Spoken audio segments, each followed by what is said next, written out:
Hi, Scott Francis, editor of Products Finishing here with a look at what you can expect to find in the April issue of our magazine. April's cover story is about shedding light on quality control with a look at a state-of-the-art reflector-based lighting system that improves luminosity and ergonomics for surface inspection tasks while reducing energy usage. April's traditionally a month when we think about sustainability. We'll take a look at two companies working to reclaim and recycle waste powder from powder coating operations, making an already environmentally friendly coating solution even more sustainable. This month, we have the pleasure of announcing this year's 40 Under 40 class of 2023. Products Finishing's 40 Under 40 program is designed to recognize the hard work, motivation, and passion of emerging leaders in the finishing industry. Find out who made the cut this year and discover what drives these talented finishing professionals and what they love most about working in this industry.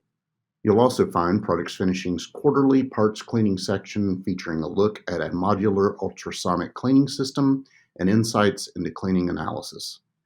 As always, you'll find helpful Ask the Experts articles covering a variety of finishing topics, insightful columns, and the latest industry news, trends, and product announcements.